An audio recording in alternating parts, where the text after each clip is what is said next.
everybody's doing all right. Okay, so we got a particle moves along the x-axis so that its velocity is given by this function. At time 0, the initial position is x equals 7. So a lot of people get confused when x is the output, but real simple. We're just moving along this x-axis, and at time 0, we're at position x equals 7. So t is the input.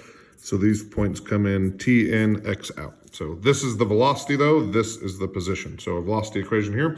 So it says find the acceleration. So acceleration at 5.1 is equal to v prime at 5.1. So I just need the derivative of this. I don't need to do this by hand. I'm using a calculator. I've already put this in, so I'm just going to go second, calculate 6. I'm going to plug in a 5.1, and I'm going to get my answer of 6.492. No need for justification, so just a 1-point problem, which we got. Next one says find all the values in the interval when the speed of the particle is 1. So speed is equal to the absolute value of velocity. So anytime the speed is 1, that could happen when velocity is plus or minus 1. So I'm going to go back to my calculator. I'm going to go to y equals, and I'm going to put a 1 here. I'm going to put a -1 here. And just to remind myself we're on a domain, I'm going to go ahead to my window. I'm going to change it from 0 to 2, and then I'm going to hit zoom fit so I can just see a good picture here. And so here's my graph of my velocity on 0 to 2. And this is a popular question, this speed. When is speed equal to this? We got to know how velocity and speed relate to each other. So I'm going to find these two intersection points, this one and this one. So I'm going to go second, calculate intersect. So I'm just going to go to y equals 1 to be safe, make sure I'm getting this one. I'm going to hit enter 3 times.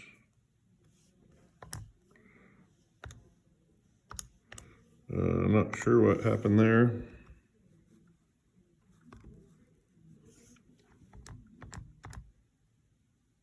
There we go. I got the t equals 0.772. I'm going to repeat this, except this time I'm going to do the intersection, and I'm going to choose my third curve. When I do that, I get 1.401.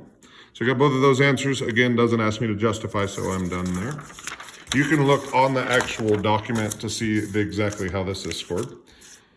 Then next one says, find the position of the particle at time t equals 4. Is the position of the particle moving toward is the particle moving toward the origin or away from the origin at time t equals 4? Justify your answer. So I'm just going to worry about the first part first. I'm going to find the position at t equals 4. So this is how I go from velocity to change a position. So this will give me the change from time 0 to time 4. And then I'm going to add 7 to that. So I'm going to go back to my calculator. I'm going to go to y equals. I'm going to get rid of these two.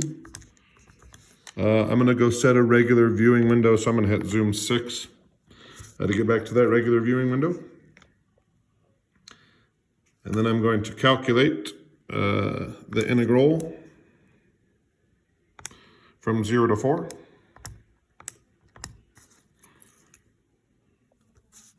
And I get -0.288, and then I'm from there just gonna add 7 to that. So I get plus 7, so I get 6.712. So there's the position of the particle at time t equals 4. Then the next question says, is the particle moving toward the origin or away from it? So first I need to know where it is.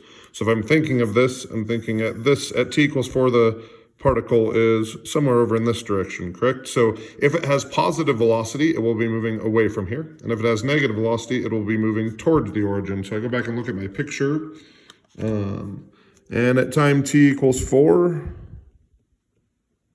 hard for me to tell looking at my picture, so I'm going to just do a second calculate value. And I'm going to plug in a 4. And it looks like at t equals 4, I'm at a positive velocity, and I'm also at a positive position, so I would be moving away. I'm not going to write it down, but my justification would be I am in a positive position with a positive velocity, therefore I am moving away from the origin at time t equals 4. On to D. It says, during the time 0 to 4, does the particle return to its initial position? Give a reason for your answer. So its initial position at time 0, we were at position 7.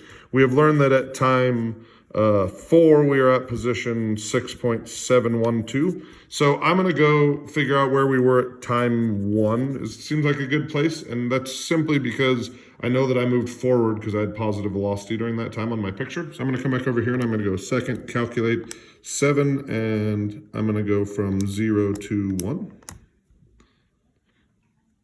Okay, so that gives me 2.403 or 404, which I would add to 7, so that gives me 9.404.